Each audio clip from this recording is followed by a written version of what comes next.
I was sitting at my kitchen table on a Tuesday morning, still in my pajamas, when my phone buzzed with a bank alert.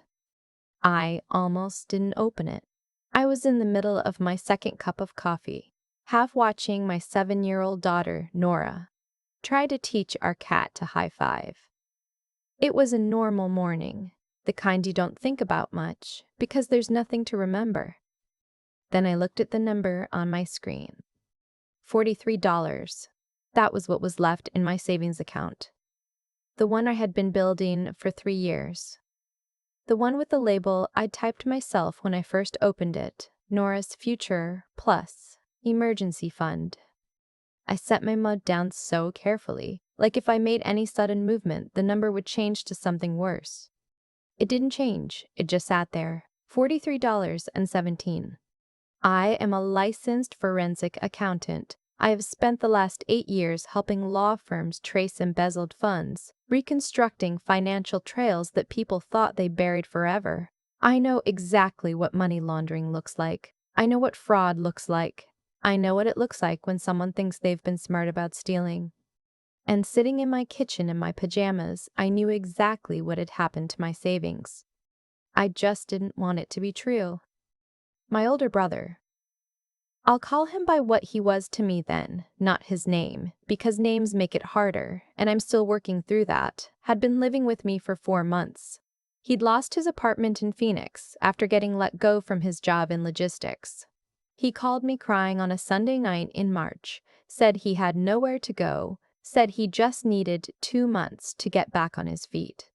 I said yes, before he even finished the sentence. That's the kind of sister I was. That's the kind of sister I had always been. He was 41 years old. I was 31. And somehow I had always felt responsible for him in a way I couldn't explain to anyone who hadn't grown up in my family. He was the one who struggled. I was the one who figured things out. That was just the dynamic. That was just how it was. The month before he moved in, my water heater died and my car needed a new transmission, and I'd had a nightmare week where I wasn't sure how I was going to cover everything. I had a business checking account and my personal savings, and in a moment of just, I don't even know what to call it, exhaustion maybe, I had added him to my personal account so he could transfer me money if I needed it quickly. From a short-term loan he said he could get through a friend. The loan never materialized. He stayed on the account. I didn't think to remove him. I trusted him. Go ahead and say it. I know. I know how it sounds. I know that I, a person who has sat in depositions and told juries how financial crimes work step by step, gave my unemployed older brother joint access to my savings account. I have asked myself that question about 700 times since that Tuesday morning. The answer is always the same, and it's not a satisfying one. I loved him. I believed him. And I was tired of being the suspicious one in a family that called me cold. When I opened the transaction history, my hands were steady. That surprised me. I thought I would shake. The money had moved in 3 transfers over the previous 5 days. Not all at once. That would have been too obvious. Might have triggered an automatic hold. Smaller amounts. $8,400, $7,200, $9,100. Over and over until the account was nearly empty. $24,000. Gone. Nora was still trying to get the cat to lift its paw. Come on, Biscuit, she was saying. It's not hard, look. Like this. I walked to the window so she couldn't see my face. My brother wasn't in his room. I had noticed that when I came downstairs, but I hadn't thought anything of it. His car was gone from the driveway. I assumed he'd gone to get breakfast or run an errand. He did that sometimes without saying anything, which annoyed me, but I let it go because I was always letting things go. Now I understood where he'd gone. I called his phone. Straight to voicemail. I called again. Voicemail. I sent a text that just said, "Call me right now," and watched it go from delivered to nothing.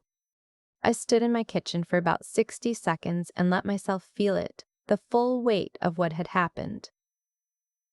The disbelief, which was maybe the worst part, the feeling of the floor tilting, the way your brain keeps trying to find a different explanation, any explanation, like maybe it was a bank error, maybe someone hacked the account, maybe there's something you're missing.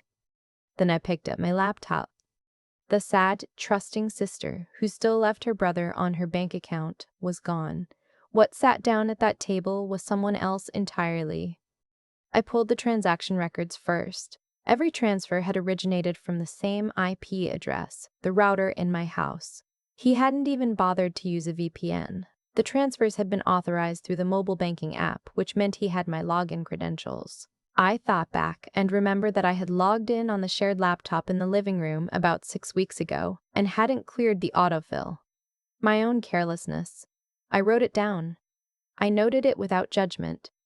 I would judge myself later. Right now, I needed the data.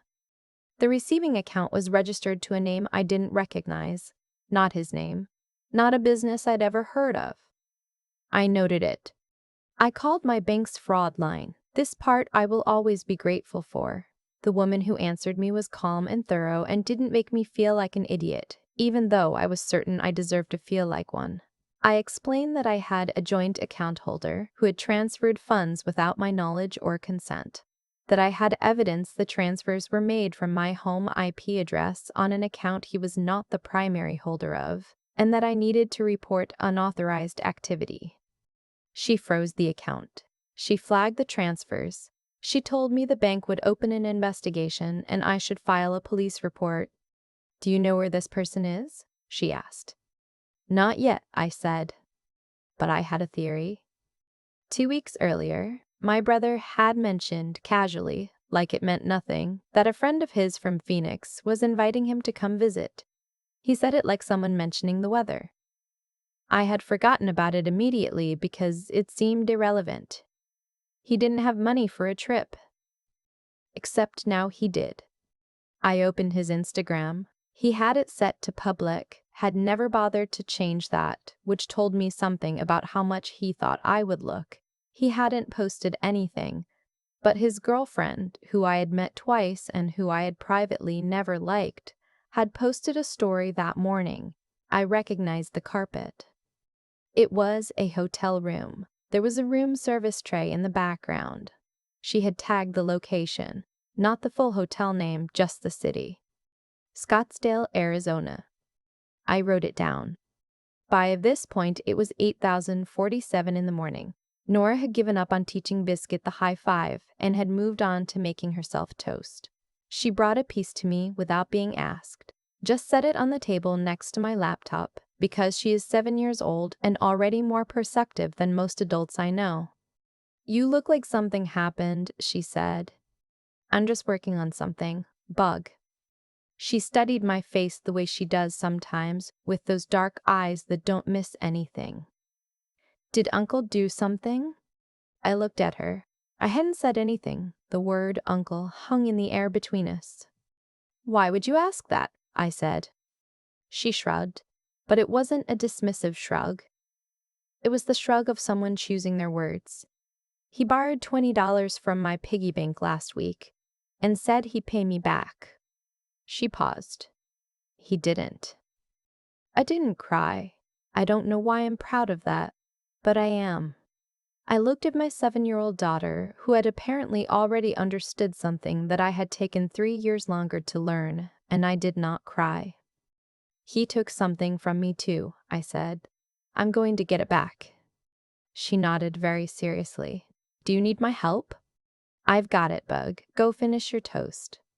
I filed the police report at 9:15. The officer I spoke to was professional and took detailed notes, and when I mentioned my professional background and that I already had the IP records, the receiving account number, and the girlfriend's location data, he was quiet for a moment and then said, "Okay, this is going to move faster than usual." He told me he would be in contact. I called my attorney at 9:40. She listened without interrupting, which is one of the things I pay her for. When I finished, she said, "Forward me everything you have and I'll start the civil recovery paperwork." "I also want to press charges," I said. Good, she said. You should. At 11:23 that morning, my phone rang. I almost didn't recognize the number at first. He was calling from a different phone, not his usual one. But when I answered and heard his voice, I knew. He didn't start with an apology. He didn't start with an explanation. He started screaming. He said I had ruined his life. He said I had reported him to the bank, and now his account was frozen, and he couldn't access anything. He said I had no right to do that he was going to pay me back, that I was overreacting, that I had always treated him like a child, and this was my fault for not trusting him and making him feel desperate. He screamed all of this at me, while, in the background, I could hear a television playing and what sounded like a woman asking him to lower his voice. I waited until he ran out of breath. Then I said, I have the IP records from every transfer. I have your girlfriend's location data. I have the receiving account flagged with fraud. The police report was filed at 9:15 this morning. My attorney is preparing civil recovery. If you want to talk about paying me back, have your lawyer call mine. Silence. Then quieter, you filed a police report. I did. I'm your brother. I know, I said. I'm aware of that. Another silence. When he spoke again, his voice had changed. Not softer exactly, smaller, like something had gone out of it. Julia, please.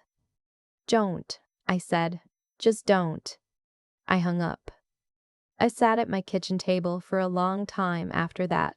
The cat came and sat on my feet, which he only does when he senses something is wrong. And I thought about the fact that a 7-pound animal with the cognitive capacity of a small child had more loyalty in him than a grown man I had spent my whole life protecting. What happened next happened quickly, the way things do when there is documentation and a motivated attorney and a forensic trail that a trained investigator can follow in her sleep. The detective assigned to the case called me 2 days later. My brother and his girlfriend had been located at the hotel in Scottsdale. He was arrested on charges of theft by deception and unauthorized use of financial accounts. The girlfriend was brought in for questioning. She had apparently cooperated fully within about 15 minutes of being spoken to, had confirmed the timeline, confirmed the plan, confirmed that she had known where the money came from. She gave them everything they needed. According to the detective, she was very eager to distinguish her involvement from his. I thought about the hotel room I'd seen in that Instagram story.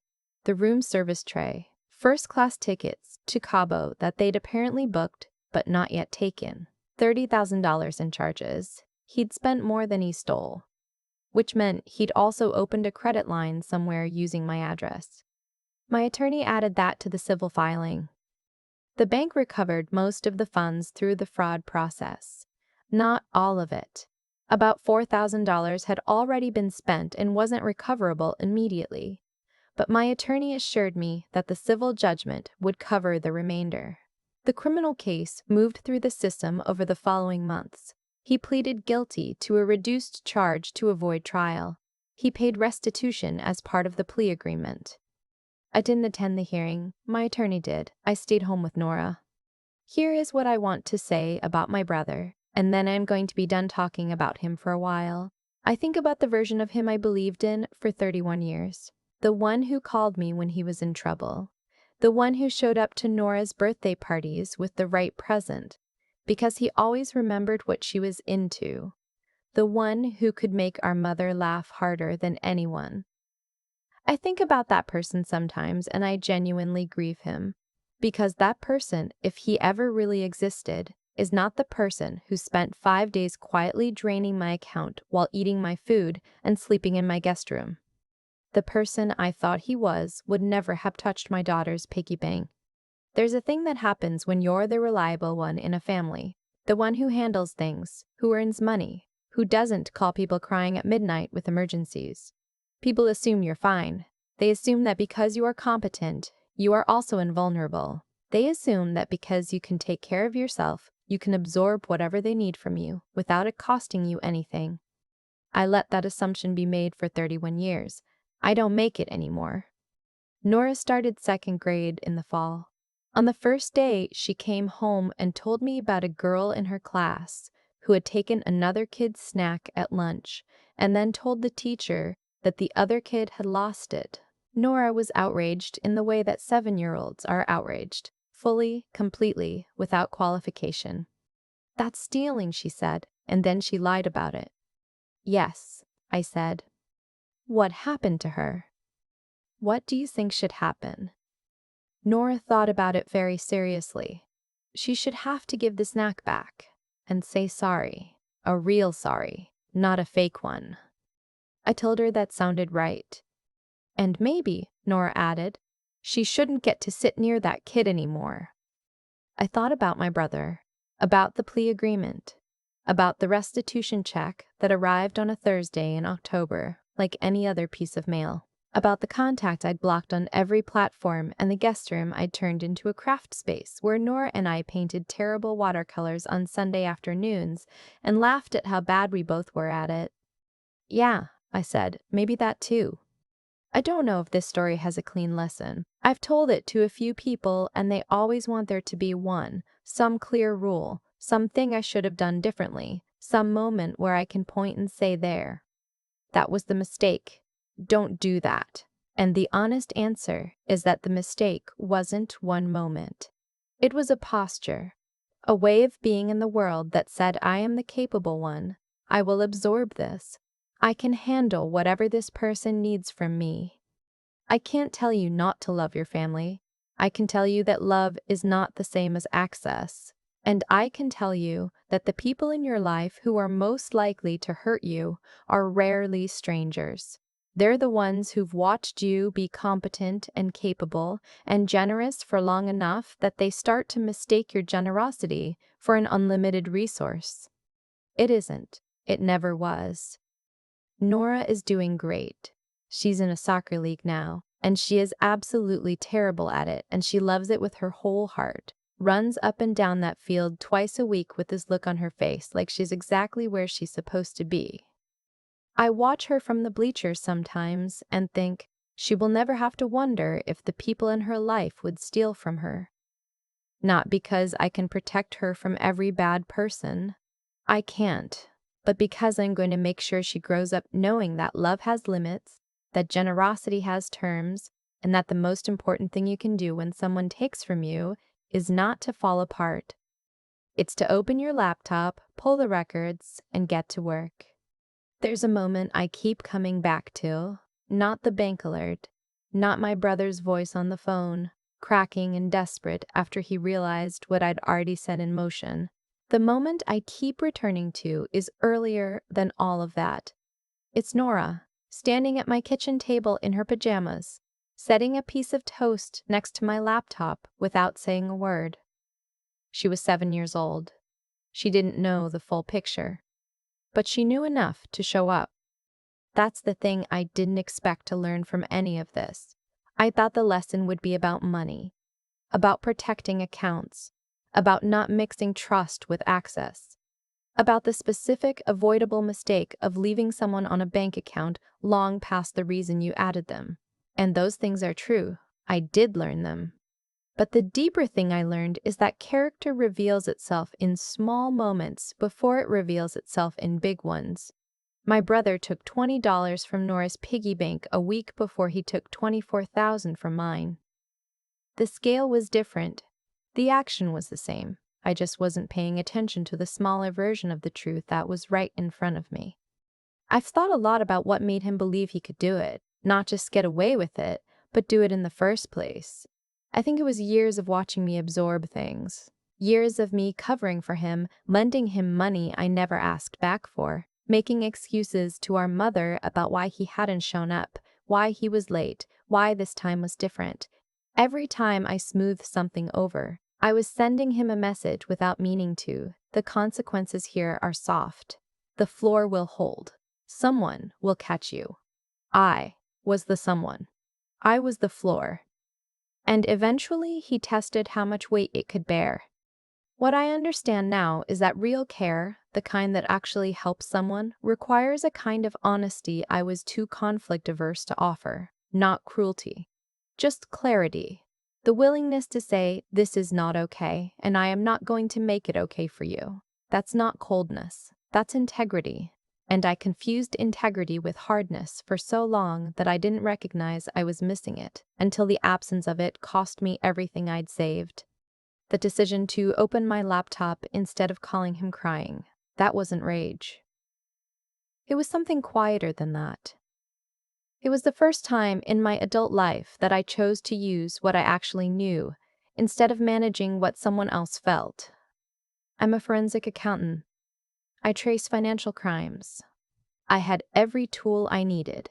The only thing that had ever stopped me from using them on my own behalf was the belief that doing so would make me a bad sister. I let that belief cost me 3 years of savings and nearly cost Nora something she shouldn't have had to lose.